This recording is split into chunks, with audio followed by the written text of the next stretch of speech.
Há 5 anos, o mundo se viu diante de um desafio sem precedentes: a pandemia de Covid-19. Em meio a essa tragédia, o Hospital Nossa Senhora das Graças, em Curitiba, se destacou como o primeiro a diagnosticar a doença na capital paranaense, tornando-se um símbolo de resistência e esperança. A pandemia trouxe à tona não somente desafios, mas muitas histórias de amor, solidariedade e resiliência. Profissionais da saúde viraram heróis, enfrentando medos e exaustão para salvar vidas. A cidade de Curitiba, assim como todo o mundo, aprendeu a valorizar cada momento, cada sorriso e cada respiração. A história da pandemia em Curitiba é marcada pelo heroísmo e dedicação dos profissionais de saúde.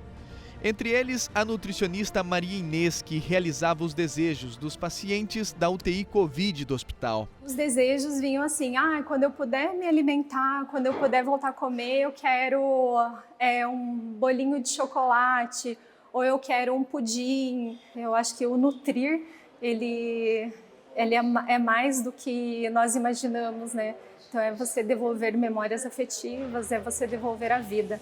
Outro exemplo de coragem é a doutora Cassiana, que mesmo grávida, trabalhou incansavelmente no pronto atendimento durante os momentos mais críticos da pandemia. Sua história é um testemunho do amor à medicina e à vida. Até mandei um texto para minha família na época, falando assim, se acontecer alguma coisa comigo, a Isa sobreviver e acontecer alguma coisa comigo, ela vai saber que a mãe dela escolheu fazer a diferença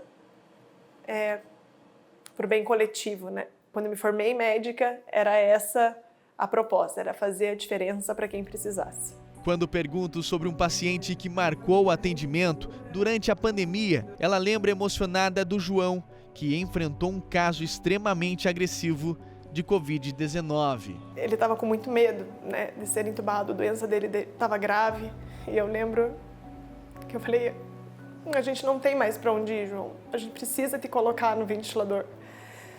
Ele agarrou a minha mão, ele falou, mas você promete que eu vou sobreviver? Eu falei, você vai acordar. Você vai sobreviver. Isso é uma promessa. E começa a virar questão de honra, né? Enquanto a doutora contava a história do João, a equipe do hospital e a nossa produção preparavam uma surpresa para ela. Eu lembro que eu cheguei na UTI e eu pensei, vai ser comigo essa intubação, né?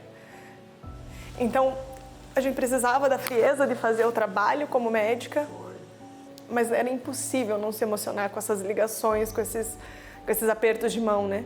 Então, ele saindo, ele indo para o quarto, ele indo de alta. Vitória, né? E quando ela menos espera, o reencontro.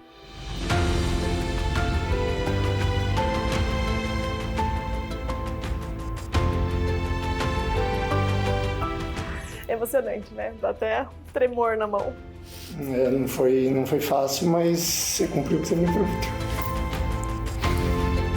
O abraço entre paciente e médica é carregado de gratidão e alívio. Um momento que simboliza a vitória sobre a adversidade. Ele entubaram, na primeira noite, acho que na UTI eu não autorizei, porque eu tinha que autorizar, né? E daí os médicos olharam para mim e falaram, então, tá, se você entubar, você tem 20% de chance de voltar. Se você não entubar, você não tem 0. E daí eu falei, então me dá o telefone aqui que eu vou me despedir da minha mãe, né? E daí foi isso. Daí a doutora falou para mim, fica tranquilo que eu vou te trazer de volta. O encontro entre Cassiana e João é mais do que um reencontro entre o médico e paciente. É um símbolo da luta coletiva contra a Covid-19 e da força que emerge em tempos de crise. Conseguimos fazer a diferença, não só eu como pessoa, como toda a equipe de saúde, mas parabéns a todos que sobreviveram, porque a gente fez a nossa parte, mas vocês fizeram a de vocês. Eu estava até contando ali fora que é bem isso, né? Quando eu acordei, eu não falava, eu não me mexia, eu não enxergava. Dormi rezando naquela noite e eu achava que eu estava cego, mas era o meu olho que estava inchado, aquelas fotos todas. No outro dia, o meu olho abriu e minha mão esquerda mexeu, né? E daí eu olhei pro respirador, para aquele equipamento, e pensei assim, Agora não levou, não leva mais, né? Enfim, eu sabia que eu tinha tido uma oportunidade que não era de todo mundo. Então, baixa a cabeça e vamos fazer o que tem que fazer, né? E hoje eu tenho prioridades muito definidas, assim, que é viver com a minha mulher, construir minha família e viver com os meus pais o máximo que eu puder. 5 anos se passaram, mas as lições aprendidas e as vidas tocadas permanecem. A luta continua, mas a esperança permanece viva. Assim como as histórias de superação que nos inspiram a seguir em frente. Obrigado pelo meu ter vindo.